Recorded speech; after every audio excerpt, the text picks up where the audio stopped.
Amen. Praise the Lord. God bless you sa ating beloved co-preacher, Brother Benedict. Tayo po'y manalangin, mga minamahal. Opo, dakilat mapagpala ang banal, Diyos na makapangyarihan sa lahat, aming pinakamamahal na Panginoong Yesus, Diyos na banayad sa pagkagalit, saka na sa kabagan, sa pangunang panalangin po ng aming ginagalama pastor, beloved of Evangelist Welder Almeida, end time prophet, maraming salamat po, Lord God, sa paglangis mo, sa bawat bahagi na yung baragalwa ay natapos na sige sa patuloy mong pagkilos sa aming kalagitnaan. At bagong lahat kami nagpakumbaba, lalo abang lingkod sa aming nagawang pagkukulang, pagkakamali, pagkasala, kabaga mo kami patawarin, lubos-labis po kami nagsisi, at sa aking mga labi, ikaw po maglagay makatagal. Dapat bigkasin ikaw po aking naasahan, buksan mong pangunawa, kaisipan ng bawat na paginig, patuloy mo kaming samahan ng iyong kapangyarihan. Sa pangalan ni Jesus, demons of unbelief and doubt, Satan cast out, be bound into hell, and be there forever in the name of our dearest Jesus we pray. Amen and amen. Una tigit sa lahat, ang pinakamataas na pagpupurit, pasalamat, kalwalhatian at kadakilaan ay tangi lamang sa ating Diyos na buhay at makapangyarihan, walang iba sa ating pinakamamahal na Yesu Kristo. At ako po'y nagpaabot ng dobling paggalang sa ating pong beloved Honorable Evangelist Welder Almeida, the end-time prophet of our loving God, at patuloy po ang ating pag-alala kailanman ay hindi po natin malilimutan ang mga turo at aral na iniwan ng ating beloved Almastan Pastor, our beloved Mama Dear. Ako po'y nagpaabot ng paggalang, pagbati sa mga beloved children ng ating beloved parents in the Lord. At magandang umaga po sa inyo lahat, sa ating pinagpalang mga baguhan, at sa lahat ng ating viewers sa ating pong live webcast. Ating tatalakayin, pamagatan nating Living Wisely. Living wisely sa Tagalog, namumuhay na may karunungan. Namumuhay na may karunungan, living wisely. Basahin po natin ating mga teksto. Pag sinabi kong basa, dati na po kayo nakahanda. Kindly. Dito po sa Santiago 3 talatay 13 hanggang 18, ganito po ang pagkasulat. Sino ang marunong at matalino sa inyo? Ipakita niya sa pamagitan ng mabubuting kabuhayan ang kanyang magawa sa kamuan ng karunungan. Ngunit kung kayo'y mayroon mapait na paninibugho at pagkampi-kampi sa iyong puso, ay huwag ninyong ipagbapuri at huwag magsinungaling laban sa katotohanan. 15, hindi ito ang karunungan bumababa mula sa itaas, kundi ang nauukol sa lupa sa laman, sa dyablo, sapagkat kung saan mayroon paninibugho at pagkampi-kampi, ay doon mayroong kaguluhan at lahat ng mga gawang masama. Ngunit ang karunungan buhat sa itaas ay umano'y malinis saka mapayapa, banayad, madaling panaingan, puspos ng kaawaan at ng mabubuting bunga, walang inaayunan, walang pagpapaimbabaw, at ang bunga ng katwiran ay natatanim sa kapayapaan sa mga nagsisigawa ng kapayapaan. Amen. Purihin ang ating pinakamamahal na Yesu Kristo. Sabi, ang banal na kasulatan ay nagtatanong, sino daw ang marunong at matalino? Ang sabi, yung daw marunong at matalino, ipakita niya sa pamagitan ng mabuting gawa ng kabuhayan ang kanyang mga gawa sa kaumuan ng karunungan. Yung daw namumuhay na may karunungan, mga minamahal, ang sabi, nakikitang siya'y namumuhay ng may karunungan, ito ipinakikita niya, hindi sa salita lamang. Hindi niya sinasabing siya'y wise man, hindi niya sinasabing siya'y marunong, hindi niya sinasabing siya'y may pinag-aralan, kundi yung kanyang pamumuhay na may karunungan ay ipinakikita niya, sabi ng ating nabasa sa second phrase, sa pamamagitan ng kanyang mabuting gawa. Kaya ang tunay na karunungan ay nakikita hindi siya natapos o naabot ng isang tao, kundi ito ay resulta ng kanyang mabuting gawa. Kaya ang sabi sa last phrase, mga minamahal, ang kanyang magawa na may kaamuan ng karunungan. Kaya yung karunungan sa salibutan, sarcastic yan. Ang ibig sabihin, mga minamahal, idinidegrade niya o ibinababa niya yung kanyang kapwa para itaas ang kanyang sarili. O kaya siya'y nagkukunwaring marunong, mga minamahal, pero makikita sa kanyang gawa na siya ay walang kaalaman. Kaya ang sabi ng verse 14, ngunit kung kayo'y mayroon ng mapapait na paninibugho at pagkakampi-kampi sa inyong puso, ay huwag ninyong ipagmapuri at huwag magsinungaling laban sa katotohanan. Ayan ang meron naman sa sanlibutan. Pagkakampi-kampi, pait sa kanilang puso, mga minamahal, yun ang kanilang ipinagmamapuri. Galit ako sa tao na yan. Yang tao na yan, ayoko siyang makita. Ipinagmamapuri nila yon, mga minamahal.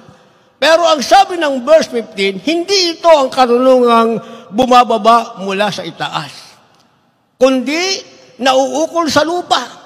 Yun daw ganong klaseng ugali, hindi yung karunungang galing sa langit. Yun daw ay karunungang nauukol sa lupa. Na ang sabi rito, mga minamahal, salaman sa dyablo. Galing pala sa laman yung ganong klaseng karunungan. Galing sa dyablo, mga minamahal. Pag merong pagkakampi-kampi, panibugho, pagkakaalit, sabi, hindi karunungan nanggaling sa langit yan. Nanggaling sa laman at nanggaling sa dyablo. Kaya ang sabi ng verse 16, sapagkat kung saan mayroong paninibugho at pagkakampi-kampi, ay doon mayroong kaguluhan at lahat ng gawang masama. Kaya yung nagkakampi-kampi sa paninibugho, at pag-alis sa minamahal, darating ang araw, sila din naman ang magkakabahabahagi. Hindi naman nalayo sa ating banal na iglesia, hindi ba? Yung mga unang katuwang ng ating mahal na magulang sa Panginoon, sila ang nagkampi-kampi, mga minamahal. Nagtayo pa ng sariling radio program nila. Nagtayo ng sariling gawain nila. Pagkatapos, hindi naman lumipas, wala pang ang isang taon, sila na ang magkakaaway, mga minamahal. Ang nakalulungkot, yung karamdaman nilang nagsigalingan, ay bumalik din sa kanila. Ang iba, mga minamahal, sa karamdaman din binawian ng buhay. Kaya ang sabi ng verse 16, ngunit ang karunungang buhat sa itaas, unay-unay malinis at saka mapayapa. Sabihin, hindi ka sumasang-ayon sa mali. Hindi ka kumakampi doon sa mali. Tumatayo ka sa tama, kahit mag-isa ka na lang, alam mong tama ang iyong kinalalagyan. Kaya sabi ng ating beloved Honorable Evangelist Will de Almeida, the end-time prophet of our loving God, kahit ang lahat ng tao'y tumalikod sa paglilingkod sa Diyos, ako, na mag-isa, ay mananatiling paglilingkuran ko ang Diyos na aking nakilala. Kasi sa sanlibutan, mga minamahal, kung saan marami, kahit mali, magkakampi-kampi sila. Pero sa banal na kasulatan, kahit isa ka lang, parang si Moises, mga minamahal, kinalaban siya ng buong Israelite, mga minamahal, pinatunayan niya. Sinasabi niya ngayon ko, patutunayan gano'ng kabuhay at makapangyarihan ang Diyos. Lahat ng sumalangsang sa akin, pinagsama-sama niya, bumuka ang lupa, lahat sila kinain ng lupa. Hindi ba? Lahat din ang sumalangsang sa banal na iglesia, mga minamahal, lahat sila wala na ngayon. Yung iba may buhay pa, namamalimos na lang. Sino ang tumutulong? Dahil ang iglesia ay natayo sa pag-ibig, sa panalangin, sa pag-aayuno ng ating mahal na magulang sa Panginoon. Yung iglesyang kanilang itinakwil, yung pa rin ang iglesyang sa kanila ay tumutulong. Bakit? Dahil ang ating mahal na magulang sa Panginoon and ang mga beloved children ay namumuhay na may karunungan. Yan ang sinasabing living wisely. Kapag ikaw ay namumuhay na may karunungan, ang sabi, nakikita ito, hindi sa masama mong gawa, hindi sa paglabag mo sa regulasyon ng iglesia, hindi sa pagtalikod mo sa paglilingkod sa Diyos, kundi namumuhay ka. May resulta itong ikaw ay namumuhay sa mabuting gawa, ang sabi, ikaw ay namumuhay na ayon sa kalooban ng ating pinakamamahal na Hesus Kristo. Kapag tayo namumuhay na may karunungan, mga minamahal, ang sabi, this is the wisdom that we need. The wisdom we need, sabi. Ito daw ang karunungan ating kailangan. Namumuhay ka na may karunungan, ito ang karunungan na ating kailangan. Sinasabing, the wisdom we need. Basa. Dito po sa Aklat ng mga Kawikaan, Kapitulo 1, ang talatay 7. Ang takot sa Panginoon ay pasimula ng kaalaman, ngunit ang mangmang ay humahamak sa karunungan at turo. Kawikaan Kapitulo 3, ang talatay 7 at 8. Huwag kang magpakapanta sa iyong sariling mga mata. Matakot ka sa Panginoon at humiwalay ka sa kasamaan. Magiging kagalingan ng iyong pusod at utak sa iyong mga buto. Amen. Amen. Kung tayo namumuhay, mga minamahal na may karunungan, ito ang karunungan na ating kailangan. Sinasabing, the wisdom we need. Ano daw ang karunungan na ating kailangan? Ang sabi ng ating nabasa, ang takot sa Panginoon ay pasimula ng karunungan. Kaya yung isang taong namumuhay na may karunungan, na may mabuting gawa, ang sabi, ang kalakip nito, nagagawa niyang mabuhay na may karunungan dahil may takot siya sa Panginoon. Kaya sabi ng ating nabasa, ang takot sa Panginoon ay pasimula ng kaalaman, nagkakaroon siya ng tamang kaalaman. Ngunit, ang mangmang ay humahamak sa karunungan natin. Tama lang yung amen nyo. Huwag nyo lalakasan, sasagot lang kayo. Para masigurado kong gising pa kayo. Nag-preach na ako ngayon kasi baka sa Sunday wala ako. Pero pag nandito ako sa Sunday, mapapakinggan nyo ulit ito. Itutuloy ko lang, mga minamahal. Diba? Pero iba ng topic. So, sabi ng ating nabasa, ito daw ang karunungang ating kailangan. Kailangan mo ng takot sa Panginoon. Pero kung ang tumatanggi sa karunungan, kung tatanggihan mo ang karunungan, ang sabi, ikaw ay mapapahamak. Kaya yung may takot sa Panginoon, mga minamahal, wala siyang pinipiling salita ng Diyos. Ang salita ng Diyos ay ipinangangaral para sa lahat. Ikaw na baguhan, ikaw na datihan, ikaw na kararating lang, walang pinipili yan, mga minamahal. Hindi pwedeng baliin mo ang salita ng Diyos o bawasan mo o pigilan ng isang mangangaral ang kanyang labi alang-alang sa'yo. Ikaw na very sensitive sa salita ng Diyos. Sa banal na kasulatan, mga minamahal, meron tinatawag na hard saying. And what is the hard saying? Sabi ng ating Malapeso Kristo, ang kumain ng aking laman, ang uminom ng aking dugo, ay may buhay na walang hanggan. Sabi ng banal na kasulatan sa Juan, napakaraming disciple ang ating mahal na Panginoon. Bakit sila sumusunod?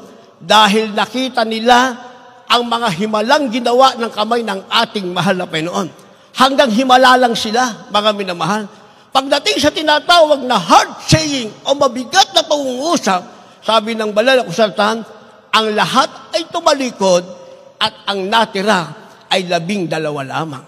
Nang matira ang 12, tinanong ng mahal na Panginoon si Pedro, Pedro, nais mo rin bang umalis? Sabi ni Pedro, Panginoon, saan naman ako pupunta sapagkat nasa iyo ang salita ng buhay. Sa madalit salita, si Pedro alam niya kung saan siya tatayo. At kailangan niya, mga minamahal, sinasabing karunungan. Meron siyang takot, mga minamahal. Kaya ang sabi ng mahal na Panginoon, di ba ga? Pinili ko kayong 12, gayon man ang isa sa inyo ay Judas. Sa madalit salita, 12 lang natira, meron pang isang aalisin. Yun daw ang Judas, si Judas sa Karyote. At nangyari ang tinatawag na pagtraidor, pagiging traidor ni Judas Iscariote sa ating mahal na Hesus Kristo. Ang tanong, nabawasan ba ang 12 apostoles? Inalis lang ang karamihang hindi karapat-dapat, inalis ang isang napasama doon sa karapat-dapat para maging kumpleto ang disciple, pinalitan ng karapat-dapat, kaya 12 pa rin ang disciple. Ano kaugnayan sa atin, mga minamahal? Kailangan natin ng karunungang ito. Hindi natin pwedeng sabihin, mga minamahal, hanggang dito na lang ako, hindi ko talaga kaya. Yon ang hinihintay ng kaaway ng Diyos. Yung sasabihin mong hindi mo na kaya. Bakit? Yun nga gusto ng kaaway ng Diyos eh. Yung tinatawag na ang hard saying o mabigat na pangungusap ay hindi mo kayanin. Dahil pag hindi mo kinaya, ang ibig sabihin yan, hindi ka kasama sa mga tupa ng ating mahal na Panginoon. Pag hindi mo kinaya, ang ibig sabihin yan, hindi ka kasama sa anak ng Diyos na tagapagmana ng buhay na wala hanggan. Ang tanong, kanino ka kasama? Kung hindi ka kasama sa anak ng Diyos, meron pang isang pwedeng maging tatay mo. Naunawaan natin? Meron tayong ama sa langit, sa sanlibutan meron ding ama. Ang sabi, si Satanas ay ama ng kasinungalingan, buhat ng simula, siya ay sinungaling. Kaya bibigyan ka na tinatawag na weak faith ng kaaway ng Diyos. Weak faith. Ibig sabihin, mahinang pananampalataya para hindi mo makayanan ang salitang iyong napapakinggan. Ang salita ng Diyos, mga minamahal, ulitin ko, para sa lahat. Hindi niya pinipinpoint ang isang tao lang. Maalala ko, mga minamahal, sa counseling, sa Amoranto, ang daming, matapos mag-preach ang ating beloved, Albert Pastor, our beloved Mama Dear, ang tinalakay ng ating iginagalang beloved Mama Dear ay about holiness. Tinalakay niya naglagay ng lipstick, tinalakay niya mga minamahal yung mga nag-make up, yung maiksi na ang damit, meron pang islit sa tagiliran. Alam niyo yung mga sinasabi ko, yung mga sister. Pagkatapos noon, nagpilahan yung mga sister, mga nag-uopisina. Isa lang ang kanilang tanong, mahal na pastora, bakit niyo po binanggit yung lipstick? Bakit niyo po binanggit yung mga islit na suot namin pag nasa opisina? Ang sabi ng ating beloved Mama Dear, mga mahal kong kapatid, ako'y nangaral ng salita ng Diyos. Sa banal na kasulatan, you must be holy because your Father in heaven is holy. As son, as daughter of God, you must be holy in all conversation. Kaya yung aking ipinangaral ay para sa lahat. Pero nagtaka yung mga tagapinig, mga minamahal, tumama sa kanila yung pangangaral. Sa opisina pala, sa kanila palang pribadong buhay, namumuhay sila ng walang kabanalan. O bakit na ipangaral? Niloob ng Diyos para ikaw na nakikinig, maunawaan mo, where is your wicked side? Yung masama mong side, mga minamahal. At yung mahina mong side, nasaan? Sino magsasabi sa iyong mali ka? Ang magsasabi niyan, yung salita ng Diyos na mapapakinggan mo. So, hindi ito tinatawag a matter of degrading yourself. Hindi mo binababa yung sarili mo, mga minamahal. Kung di itinataas ang Diyos, ipinangangaral ang salitang may kapangyarihan, pag tumama sa'yo, pasalamatan mo, gusto ng Diyos, mabago ka, magkaroon ka ng karunungang kailangan mo, at makapamuhay ka ng sinasabing pamumuhay na may karunungan para maging karapat-dapat ka pumasok sa buhay na walang hanggan. Kasi kung mamumuhay kang mangmang, sayang ang pagpunta mo rito. Kung wala kang sapat na karunungan kailangan sinasabing wisdom we need, wala ka niyan. Sayang ang pagpunta mo rito. Kaya ka na rito, gusto kang bigyan ng karunungan ng ating mahal na Panginoon. Diba? Minsan mabanggit natin yung pag-aasawa. Diba? Mabanggit natin yung pag-aasawa. Ikaw lang ba ang merong istorya na gusto mo agad mag-asawa? Ako paikot-ikot ako sa ibang bansa Kaya ako palaging pinangangaral ang patungkol sa pag-aasawa. Bakit? Naawa ako sa mga sisters natin. Naghanap buhay, iisahan lang ng mga brother na ang kailangan lang naman yung pera nila, yung serbisyo nila, mga minamahal. O dadaan sa akin yan sa mga counseling, mga minamahal. Di ba meron na ako ikinuwento sa inyo? Dahil partner, o sister, pag napangasawa mo to, prinsesa ka. Sabi naman doon sa kapartner, pag napangasawa mo to, buhay hari ka. Bakit? Sabi kasi, sa custom daw nagtatrabaho yung lalaki. Hindi pa sila nagkita yan, ha? Walang eyeball yan. At sinabi naman doon sa lalaki, itong sister na to, kahit may edad na to, pag napangasawa mo yan, 40 years na yan sa Hong Kong. O, tama naman. Kasi yun na nag-a-assist sa amin pag nasa Hong Kong kami. 40 years sa Hong Kong, buhay prinsipe ka. Buhay hari ka pag yan ang pangasawa mo. O pakilala naman sa sister, itong lalaking to, pag napangasawa mo, sa custom nagtatrabaho yan. Buhay, prinsesa ka dyan. Nagtagpo yung dalawa. Hindi ba kakilala? Nagtagpo. Hinahanap ng lalaki yung kinita niya ng 40 years. Hinahanap naman itong si sister yung sweldo ng isang nagtatrabaho sa custom. Nung pala, security guard lang. Hindi ba? Ito namang sister, tama yun, 40 years. Kilala namin yung sister eh. Pero siya ang nagpaaral ng kanyang mga kapatid. Siya ang nagpatayo ng bahay nila. Siya ang sumuporta sa kanyang mga labwas, kaya nakalimutan niya ng mag-asawa. Ibig sabihin, kahit 40 years siya, wala naman siyang naipon. Nung malaman ng lalaki, iniwanan ng kawawang sister. Naintindihan niyo? Diba? Paulit-ulit, mga minamahal, sasabihin natin yan, ipapag-aral natin para ikaw na sister na nagmamadaling mag-asawa, hindi ka maloko ng lalaking naghahanap ng maloloko niya. Palibang gusto-gusto mo talaga magpaloko. Gusto-gusto mo, gigil na gigil ka ng mag-asawa, problema mo na yan. Wala kang tinatawag na karunungan, hindi ka makakapamuhay ng may karunungan.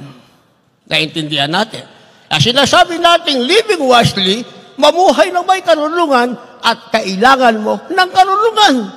Ang pwedeng magbigay sa iyo niyan ay ang Diyos sa pamagitan ng kanyang salita na iyong napapakinggan.